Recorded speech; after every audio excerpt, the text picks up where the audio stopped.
yazılır. Açıq gəlməyən yazılır müəllimə. Salam, Sağ axşamınız. olun, hər vaxtınız xeyir müəllimə. Vako öyrənmə tərzi müəllimə hansı prinsipə aiddir? Prinsiplərdə vako deməli, Hə. bilmə, eşitmə, Hı-hı. dinləmə, yazıb oxuma. Hı-hı. Bunlardır vako. Prinsip olaraq onu bilmədim. Uşaq önümlüyə müəllimə, uşaq önümlüyə. Anladım. Şəxsiyyət yönümlülükdə də var dəyərlərə hörmət. Azərbaycancılıqla onun fərqini necə əldə edirik biz? Deməli, şəxsiyyət yönümlülük Aha. bizə görə orada nələr gedir? Deməli, gedir kiçik motorika, sensomotor. Yox, dəyərlər. Neçə dəyərlərdir? Dəyərlər, hə, orada dəyərlər sonuncu dəyərlərdir. Bəli, Azərbaycancılıq prinsipində də var. Onlar necə əldə edilir? Azərbaycancılıqda deməli Azərbaycanımızın məsələn bayrağına, gerbinə, məsələn Azərbaycana aid olan da bunlara hörmətdir. Şəxsiyyət yönümlülükdə necə bilmirəm, orada Azərbaycancılıq prinsipində müəllim uşaqlara dəyərlərimizi aşılayır, bayraq, himn, gerb haqqında məlumat verir. Şəxsiyyət yönümlülükdə isə dəyərlər olan hissəsində. Şəxsiyyət yönümlülükdə artıq uşaq bunlara əməl edir. Əgər uşaq yerə düşmüş bir bayrağı götürüb stolun üzərinə qoyursa, deməli bu şəxsiyyət yönümlülük prinsipinə aiddir. Aydındır müəllimə? Burada artıq uşaq əməl edir. Azərbaycancılıq prinsipində isə artıq müəllim aşılayır onları. Bəs tələbləri nəzərə almaq, dövrlə ayaqlaşmaq, müasir standartlara cavab verməkdir. 4K bacarığı hansı prinsipə aiddir? Tələb yönümlüyü. İxtisasını artırmaq, sertifikasiyadan keçmək? Müəllimlərin vəzifəsidir. Vəzifəsidir. Hüquq nədir müəllimə? Vəzifə nədir? Hüquq dövlət tərəfindən qoyulmuş hüquqlardır, hər hansı bir hüquqdur. Biz onu poza bilmərik də. Vəzifə isə bizim icra edəcəyimiz, borcluyuq ki, biz onu icra eləyək də. Bəli, hüquq bizim haqqımızdır. Vəzifə isə borcumuzdur. Bəli, biz bunu yəni etməliyik. Hüquq isə haqqımızdır, həm də seçimdir.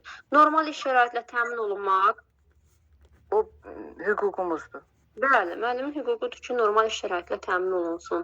Mükafatlandırılmaq, təltif olunmaq. O vəzifə, o da hüququmuzdur. Hüquqdur. Bəs orada müəllimin də vəzifəsində var. Bir də valideyn də vəzifəsində var ki, övladın və ya da təhsil alanları Azərbaycan xalqının adət-ənənəsinə, vətənpərvərlik ruhunda tərbiyə etmək hər ikisində var. Biz onları necə əldə edirik? Məsələn, sual çıxıb və deyir ki, bunları qruplaşdırın. Necə qruplaşdıracağıq? Məsələn, valideynin borcudur ki, belə deyək, uşağını vətənpərvər ruhunda tərbiyə eləməlidir. Müəllimdə də var. Müəllimin də vəzifəsində var. Valideyn isə onu dərs keçərkən tədris eləməlidir o uşağa. Yox.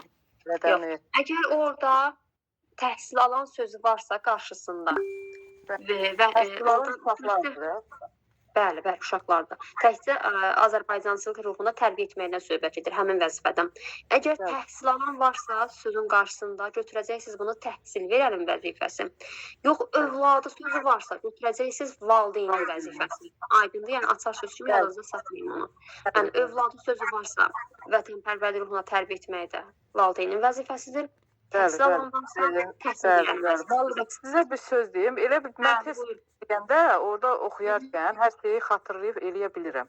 Diaqnostikada 49 bal yığmışam. Ancaq belə danışarkən mən onu çatdıra bilmirəm. Danışmaq lazım. Bəzən mənim qruplarımda da olur müəllimlər. Məsələn, deyir ki, testdə elə çox gözəl test açıram, qəşəng işləyirlər testdə, amma danışağa gələndə artıq danışa bilmirlər. Yəni belə özlərini ifadə edə bilmirlər danışarkən. Amma o bizə Bəli, mütləq lazımdır.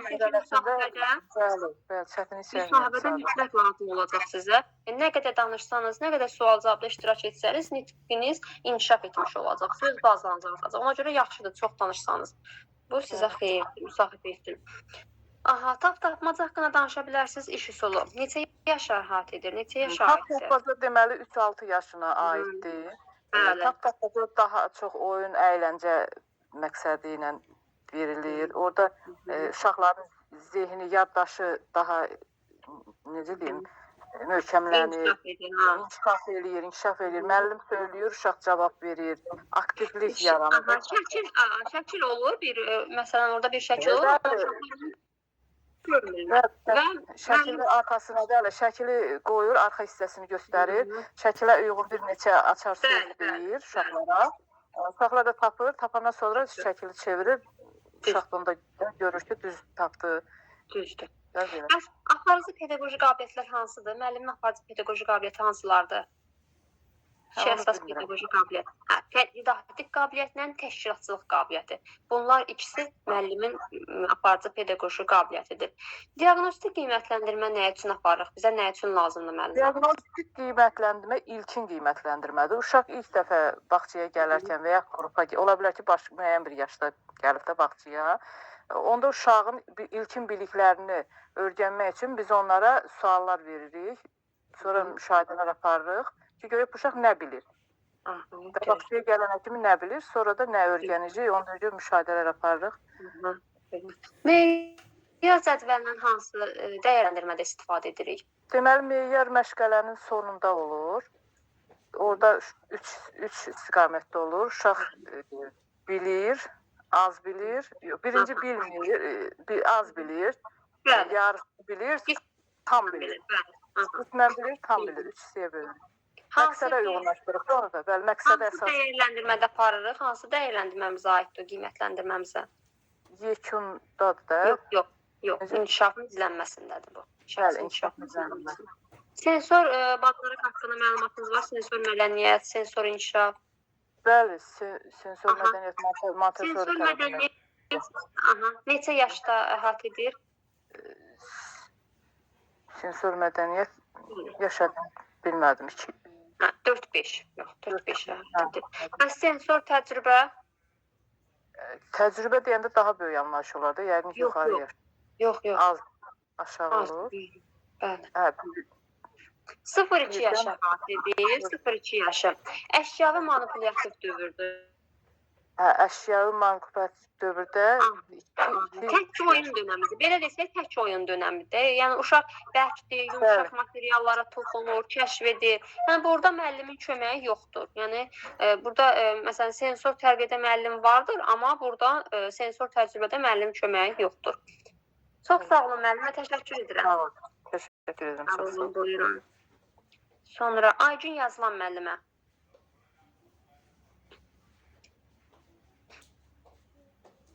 Səs aça bilirsiniz Aygün yazılan müəllimə?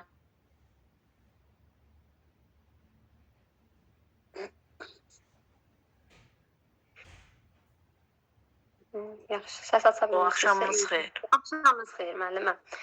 Siz deyərdiniz müəllimə, uşağın daxili aləminə nüfuz edə bilmək, yəni bu cür qabiliyyətdə müəllim hazırki anda uşağın psixologiyasını, onun psixi vəziyyətini qavrayır. Bu hansı peşə bacarığına aiddir müəllimənin? Bilmədim.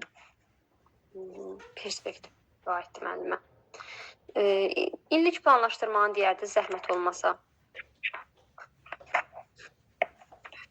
Yəni mən təzəyəm deyə çox şey bilmirəm, amma diqqətlə Hansı mövzunu bilirsiniz deyə yaxşı. Didaktik prinsiplərdən bilirsiniz, inkişaf sahələrindən. İnkişaf sahələri fiziki, idraki, sosial estetik, bir də estetik yaradıcı. Yox, estetik yaradıcı, sosial emosional, ardıcıllıqla yadınızda saxlayın. Mütləq şəkildə. Aha. 2.3 standartın deyin zəhmət olmasa. Bu idraki inkişafdır. Nə idi orada? İnkişaf sahəsi, əsas və alt. Yox, 2.3 standartın deyin müəllimə. Nə aid idi? İdraki inkişafda bildik. Nə aid idi orada? Nə deyirdi o açılışda? 2.3 standartında. Bilmədim onu da. Özünüz hazırlaşırsınız müəllimə? Bəli. Yaxşı. Sonra didaktik prinsiplərdən bilirsiniz? Yox, demək olar. Hansı mövzunu bilirsiniz? Oradan sual cavab edək. Yəni sizə didaktik oyunlar 3 yerə bölünür. Elə yoxsa necə? Yox. Didaktik prinsiplərdən. Əl işarəsinə toxunmusunuz, ona görə dedim səs açsın. Yəni dedim ki, sual cavab olmaq istəyirsə, ev yox, qulaq asın o zaman müəllimə siz. Çox sağ olun. Uğurlar Sizə arzulayıram. bayaq sual verəndə o suallardan çoxu tanış gəlirdi. Dedim bəlkə də mənim